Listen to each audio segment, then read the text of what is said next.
सोरां लामा इउटुब चेनेलजों आं नोंथांमोननिसिम मोनसे गोदान भिडिअ लाना फैबाय आरो नोंथांमोनजों मोगा-मोगि दिनैनि बे सानडेखौ लानानै दिनै नोंथांमोननो एबा मिथिहोनो लाना फैदों जे गोबां मानसिनि आं गाबनाय नुदों, गोबां मानसिनि आरो खायना जाना थैनाय नुदों। दिनै मोनसे मेट्रिक एग्जामखौ लानानै दिनै दुखु गोनां। दिनै नोंथांमोना मिथिखाबाय, आं नुखाबाय, बेलेग मबाइलफ्राबो बिदि साना, आंनि बुंनाया बेलेग जागोन, नोंथांमोननो मोनसे गियान होनो। जायफोर आंनि बे साबस्क्राइबारनि गेजेरावनो दिनै माखासे फरायसाफोर दंबा आं नोंसोरनि गेजेराव बेखौनो बुंनो सानो, जुदि आंनि रावा जुदि नंगौब्ला नोंसोरो गनायदो आरो आंनि रावा नंखायबा आंनि रावखौ गनायनांला। आं दा बेखौनो बुंनो सानदों। नोंसोरनि गेजेराव आं बिराद आं दुखुखौबो नायनो हाया आरो जायफोर गाबनाय बेखौबो आं नायनो हाया आरो जायफोरबो थैनानै थांबाय बेखौबो आं नायनो हाया। दुखु मोनो, जोबोद दुखु मोनो बेफोरबायदि जाथाय खोनाबा आरो नुब्ला। बेनिखायनो नोंसोरखौ बुंनो सानदों आङो, सासे मानसिया बिनिफ्राय आं नोंथांमोननो मोजां बुजायलांगोन। सासे मानसिया खिन्थु फरायना एगजामाव पास जासि जानाबो फार्स्ट डिभिजन मोनसे मोननाबो बेयो गावखौनो सुइसाइड खालामना लाबाय एबा थैबाय। बिनि जायगाखौ आं थंखौ खिन्थानोसै नोंसिनो।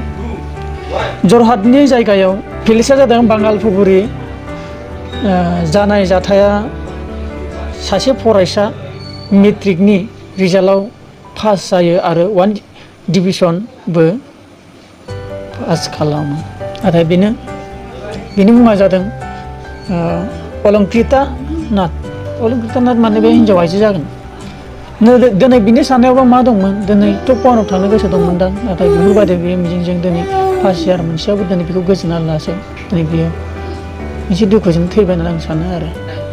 दा माखासे जायफ्रा पास जायाखै नोंसोरबोथ' खुब दुखु जादों, नै गाबदों। बाबाया गाबनानै मिथिबावबाय नालाय, बाबाया नोंखौ गाबफादों दहाय।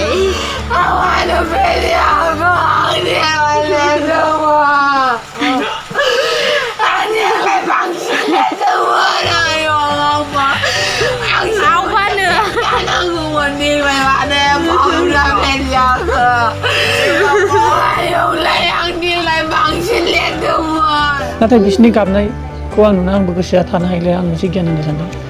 बेनो जे नोंसोरो मोनसे समाव जेब्ला नोंसोरो मेट्रिक एग्जाम होगोन, जायफ्रा फरायनायाव समाव गोसो होनांगौ, ओरैनो आरो फरायनायखौ नागारनो ओरै उरां फारां बाहेरा गोसोफोरखौ सोदेरनाङा। जेब्ला बेनो सानो, जेब्ला मेट्रिक एग्जामखौ नोंसोरो होयो माब्रै, दिनै नोंसोरो जायफोर कलेज खाथियाव गैया रुम भारा लालायनानै एग्जाम होयो, नोंसोरो बिमाफ्रा बिफाफ्रा मैगं होयो, माइरं होयो, आंनि फिसाजोआ मोजां जाथों होननानै दिनै नोंसोर गाबगोन आंनि बुंनाय रावखौ। दिनै बिसिबां बिमा बिफाफ्राबो मुं लानो हाथोंसै, मेट्रिक पास जाबा बयबो मुं मोनो होननानै बिदि साननानै नोंसोरनि सायाव गोबां फोथायना लानानै दिनै हाथों, फरायनो हाथों, नोंसोरखौ बर्डिंआव थाहोनानै नोंसोरनो थाखा सुबिदा होदोंमोन बिमा बिफाफ्राबो। नाथाय नोंसोरबो नाजादोंमोन, नाजानायाव नाथाय नोंसोरनि फरायनाय आजां गाजाङाव बेफोरो जाबाय होननानै जों सानो, जायफ्रा फेल जादों। बेनिखायनो आरो सेकेन्ड राउन्डआव नोंसोरो हाबावगोन फरायनो आरो नाजाबावगोन आरो नोंसोरो फार्स्टनि एग्जामखौ होनानै मिथिबाय आरो सेकेन्ड एग्जामावबो नोंसोरो मोनसेबाबो आइडिया मोननानै नोंसोरो बै सेकेन्ड टिपआव नोंसोरो देरहाहैनायाव थाखागोन होननानै आं सानखायो। बेखायनो नाजाबाय। जायफ्रा दा फेल जादों, नोंसोरो दुखु लाना गाबनाङा। गोसोआव मानसिनाव नाजानाय थाब्लानो मानसिया जाफुङो, बेखौनो आं बुंनो सानो। जाय मानसिया बेफोरबायदि फार्स्ट डिभिजन मोननांगौ दिनै बियो थैदों, खिन्थु माखासे नोंसोरो मिथिखाबाय बबे जायगायाव बेसेबांखिनि माबा मोन्दों। खिन्थु नोंथांमोननो खिन्थाखानाय दंखायो, माखासे एमएस होनाय दङ आरो माखासे इउटुबारफोरनिफ्राय मिथिबाय जानांगौ। दा बेफोर जाथायखौ नुनानै जों नोंसोरनो बुजायफैदों। खिन्थु बेफोरबायदि जानानै बेफोरबायदि गावनि जिउखौ खोमाना लानाङा।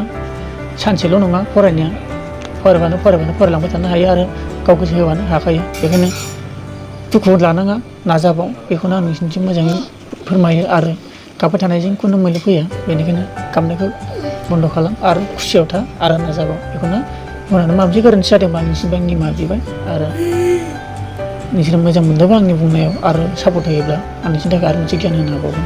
जुदि मोजां मोनदोंबा लाइक खालामबानो जाबाय। गोजोन्थों, बेखौनो आं बुंनानै दोननाय जाबाय।